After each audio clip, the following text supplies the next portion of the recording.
it's been brought to my attention that y'all don't know how to act in the studio. So come on in here, sit down.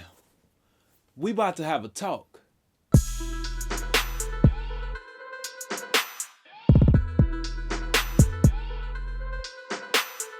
What up, yo? This your boy Wavy Wayne. And I first just want to say thank y'all who've been supporting the channel. Thank y'all who went to my new website, wavy.wav.com. Thanks everybody who made a purchase. A t-shirt's been going crazy. Also the template's been going crazy. Let me know what y'all think about them. And, you know, keep on supporting, man. That's the only way that I'm going to keep on making these videos. Because, you know, YouTube ain't cutting no check. But let's get to the topic at hand, all right? Studio etiquette. There's some do's and don'ts for how you need to behave in the studio, whether you are an engineer, whether you're a client, or even an intern in the studio. So let's go ahead and run them down right now. First thing first is be on time. Matter of fact, don't be on time, because you're late if you're on time. You only on time if you're early. How it go? Say, if you're early, you're on time. If you're on time, you're late. And if you're late, you might as well not even come. Especially if you're a client, because I got that deposit. I'm just playing, y'all. You can come. But for real, though, especially if you're the engineer, though, okay? First thing first, engineers, interns, assistants, make sure that y'all are at the studio early. At least 30 minutes, if not an hour before your session, depending on how complex the setup is going to be. All right. If you're just tracking some vocals and it's going to be pretty simple, you've done it all at the same spot multiple times, then 30 minutes might be cool. But you never want to be caught out of pocket, right? The downtime, the start time of the session should be the time that you are in your chair ready to hit record, all right? Not the time where you setting up mics, not the time where you testing the headphones, again, finding out that they don't work, right? You need to give yourself more than enough time to come in the studio, set up your session, test out the gear, make sure everything's working properly, sit down, kick your feet up, and then wait on your client. The Japanese got a word for that. I don't know what it is. If you know what it is, you comment below. But I call it being on time. Be early, all right? Don't be caught out of pocket. Be ready for whatever by being on time. Secondly, treat the gear with respect, all right? Especially if it's not yours. Especially if you're a client or an intern or an assistant or you're an engineer visiting another studio. Treat the gear with respect. That doesn't mean that that means that you don't blast the speakers super extremely loud until they blow up, right? And one of my biggest pet peeves is when artists, take the headphones off in the booth and put it on the microphone stand or hang it right on the microphone. Don't ever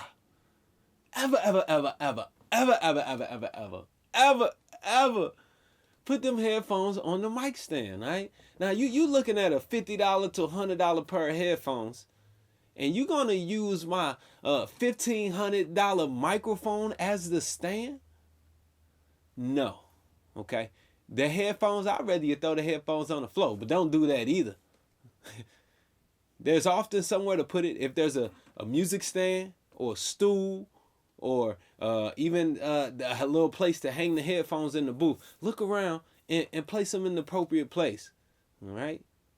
Don't ever put the headphones on the microphone, all right? That's backwards to me. Again, $50 headphones, $5,000 mic. What the hell do you think is going on? Another thing, engineers and assistants, be sure that you intentionally set the microphone, place the pop filter with intent. And it's okay to let the client see you doing that, all right? That way they know that you set it this way on purpose. So they don't come in there. Every rapper want to go in the studio, they first thing they need to do is adjust the pop filter and put it smack dab against the microphone. No, man, don't touch my microphone. Don't touch the pop filter. I'll handle that. If you need an adjustment as an artist, you let your engineer know. You let the assistant know. And they should, already be kind of watching. They should always have eyes on what's happening in the booth, right? So don't adjust the pop filter. A good rule of thumb for those of y'all who don't know, for any artists or engineers who don't know, when you do have the pop filter, right, you want that pop filter to be about a fist distance away from the microphone. That means you want to put your fist in between the pop filter and the microphone. If the pop filter is right up on the microphone, then you defeating the whole purpose of it. You want to create this barrier so that the plosives can get filtered out, all right? So don't touch the pop filter if you're an artist. Don't touch the microphone or adjust the mic stand if you're an artist. And for engineers and assistants, right, when y'all come into the studio, when your artist comes in, I like to size my artist up right away. So I look at them, I kind of gauge their height in relation to mine. Right, like, okay, they mouth is about at my neck. So then I'll go in the studio, I'll adjust the mic. And when I adjust my mic, you know, I like my mic to be a little bit over your mouth level. That way, the artist has to raise their head up and speak into the mic this way. Versus, you know what I'm saying, being down like this. Then you see how that closes, that automatically closes off my windpipe. The more that I open up, the more clearly you can hear me. The more clear that air is able to travel from my diaphragm out through my mouth, all right? So that's that. Now, I ain't saying these in no particular order, all right? But the next thing that just popped up into my mind is food in the studio, okay?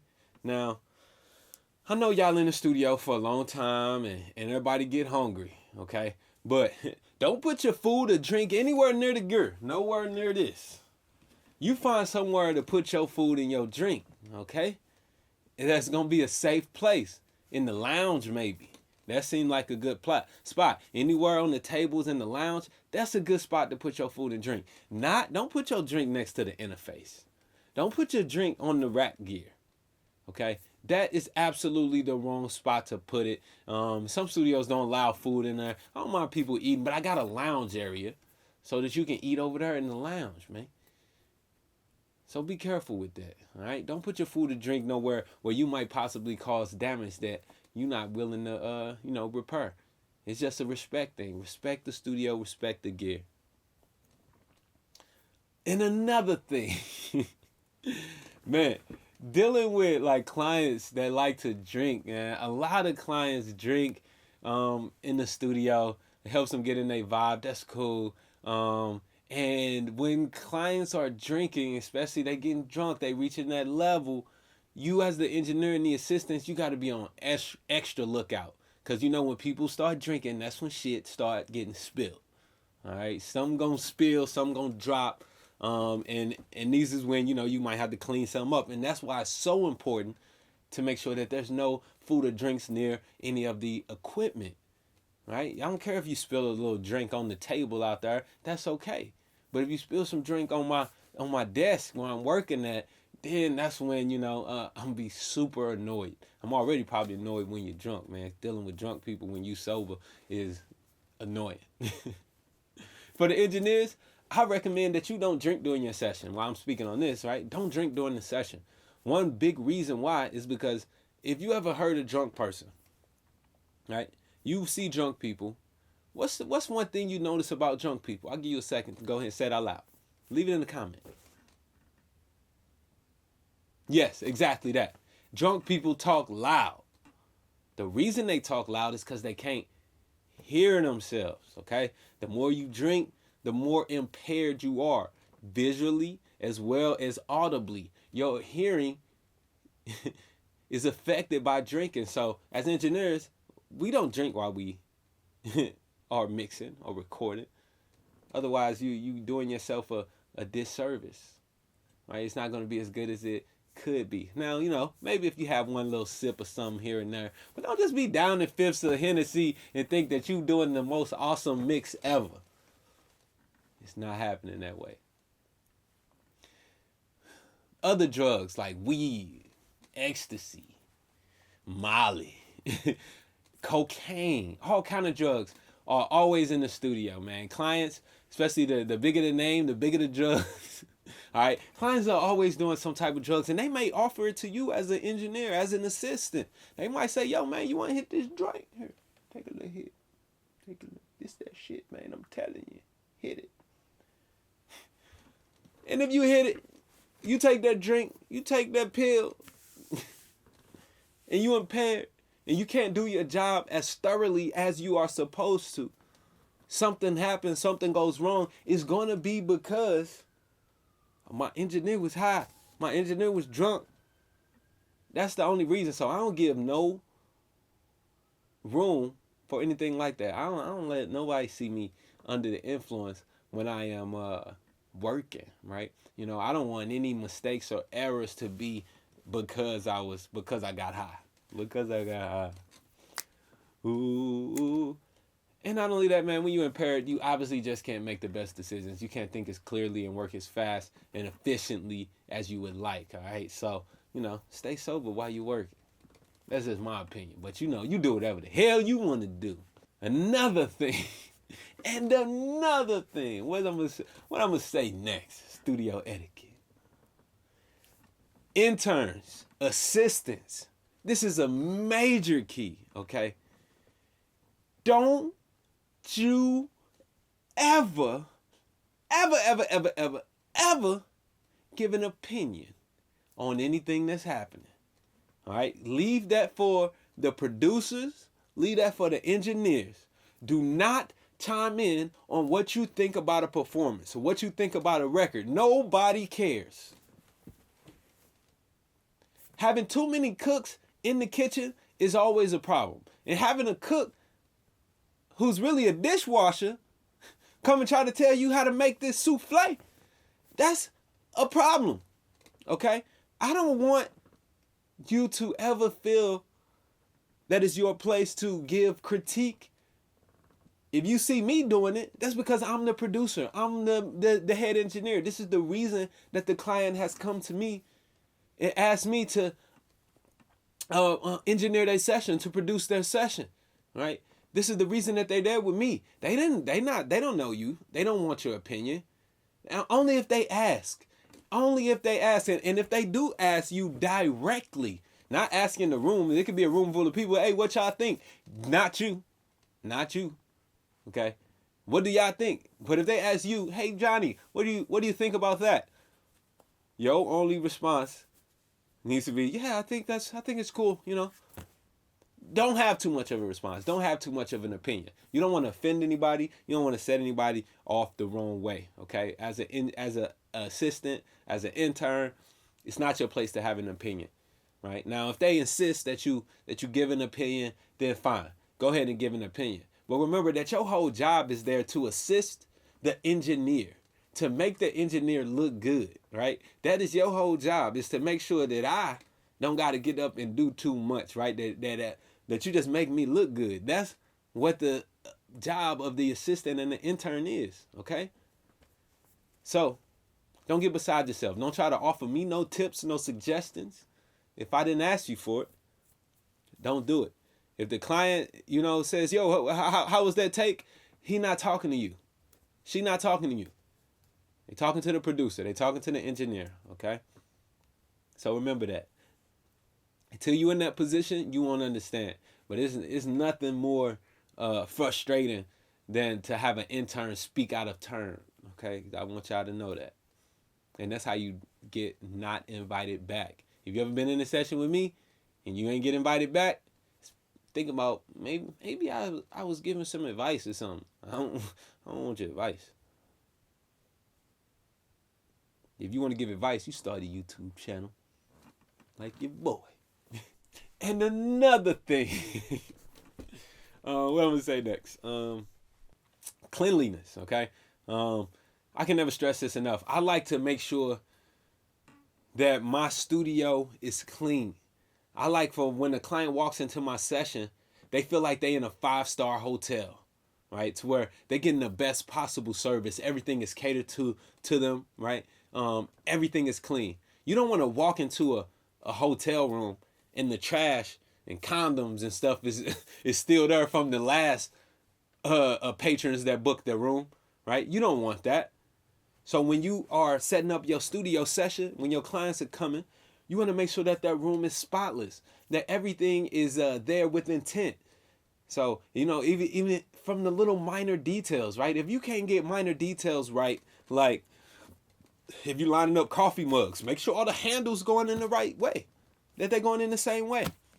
Simple as that. It's the minor details. Make sure the floors are clean. Make sure there's a fresh trash bag in the trash can. I don't want to walk into a session and then there's the trash from whoever was in here last night, blunt guts and pizza and whatever the hell they was doing. No. Imagine if you walked into a hotel room and the trash was still from the other client, the other guest at a hotel. And it's like, yo, it wasn't full, so we just left it. It was only like 3 condoms in the trash can. Come on. Think about it as a 5-star hotel to where every little thing has been thought about. Every little thing has been laid out from, making it easy and accessible for the artist to grab the headphones, right? Making it easy for them to get into the booth, making sure that, if they need any food or beverages that, you maybe have a menu around, or, some local places to recommend, or, the couches is clean, no stains on the couches. Make sure your friends ain't up in there with you, right? Don't have your friends as an engineer, as a producer. Don't just be having people hanging around the session, man. If somebody paying me for a session, I'm not just gonna have my homies up in here and bring my wife and my kids to the studio with me and we hang out during your session. That's not professional, okay? When you book me, you got my full attention, and it's not a time for me to be hanging out with my friends, okay? So keep that in mind when you just want to be presentable in the most professional light possible. Now, the way this starts, I started off in the beginning of my career, I was working with big name artists from, Jim Jones and Pit Bulls and, all of these big name artists working at Quad Studios. So we had a very high level of expectations for these artists. And I've carried that on even right now when I'm not working with big name artists every single day. I'm working with more local acts right now because I'm here in my St. Louis studio. But I treat them the same way. I give them the same level of professionalism, the same level of courtesy that I would a Future, right? That I would Raekwon, that I would Lil Wayne, Beyonce. I would give everybody the same level of respect, the same level of courtesy in the studio. So start practicing that now. All right, treat every artist like they the multi-platinum Grammy winner, and watch how they feel in the studio. Okay. Being an engineer, sometimes it's like being a therapist, being a coach, being a friend. You gotta be very delicate with artists. Artists are very sensitive. They're emotional. They are in a vulnerable place. So having strange people around, it may take them out their element. Everybody is not comfortable with expressing themselves so freely when there's strangers in the room. Okay, so if they book the time with me, I'm gonna make sure that it's me in the room. Maybe my assistant or an intern that's with me, and I make sure that that's known when they walk in. Like, hey, this is my assistant, Joseph. Joseph gonna be helping you today. Anything you need, let us know. And that's set off right off the bat, so they don't just think it's somebody there, to be playing around. And when you are assistant, always look like you working. Always look like you working. Don't be sitting there on your phone, scrolling Instagram. You there to learn something. Supposed to be, at least. You there to assist and learn. What if I got to get up and run to the bathrooms? I done ate some bad Mexican food. And I need to go and let it go right now, okay? I need you to be able to jump in the driver's seat and take over. But if you on your phone, scrolling, you don't know where the hell I'm at. You don't know what's going on in the session. You out back smoking a blunt. How are you learning something? How are you helpful at that point? All right. What else I got to say? Speaking of smoking a blunt, I have what else? Oh yeah, like you sometimes don't know who your clients are, right? And we learned this lesson a while ago at Quad Studios, man. And sometimes the engineers and interns and stuff, like, they might smoke in the rooms and stuff like that. And if it's a rap session, it's Dipset coming in, it's all good, man, because, you know, they ain't gonna be able to tell if the room is smoked out, no way, where they come in. But, you know, you can't, don't shoot yourself in the foot by, you know, smoking or doing something like that in the room or in the studio, and then the client comes in, they may have an allergy to that, or maybe it's a gospel client or something like that, and they like, oh my God, what is that odor that is coming from the room? You know, and then they can't work, and now you done ruined the session, you thrown off the vibe, because it's a vibe for sure. It's always a vibe. So keep the vibe alive by being smart. So I think I pretty much touched on everything that I can right now. I mean, that's a lot. That's a few starting points for y'all, all right? I want y'all to really take that seriously, because the way you handle your clients professionally is going to be crucial to your success and crucial to your longevity in the game. If you want them clients to keep coming back, I make every client feel like they special. Make every client feel like they already a platinum level star, okay? Treat everybody the same, and you can even carry that on into your life. Treat everybody the same. Even. All across the board, all right? And watch how far that'll actually take you, all right? Yo, make sure y'all go, though, to www.wavywayne.com. I'm going to leave a link in the description. Wavywayne.com. I got some merchandise up for y'all. Some Wavy Wayne t-shirts. All kind of Pro Tools t-shirts and stuff like that, man. I'm going to be dropping some more stuff even coming up real soon. There's templates as well. Pro Tools templates, hip-hop templates. I'm creating templates for every genre of music. And let me know what kind of stuff y'all want to see in that site, on that site, in that store there, because I need y'all to help support the channel and keep this going, all right? I bring y'all this because it's important. I want y'all to be dope. I want y'all to keep learning. So keep on supporting the channel, and I appreciate it. Make sure you like, comment, and share with your friends. If I forgot any etiquette tips that you know of, leave it in the comments below. Let me know what kind of studio etiquette you think is appropriate. If you feel like I'm wrong on some stuff, let me know. Leave a comment down there, and we'll talk about it, all right? Also, let me know what kind of videos you want to see coming up in the future, and I'll get to that too, all right? Check out the website, and be smart. And then, if you follow these tips, you might just get you a client or two, all right? Be dope.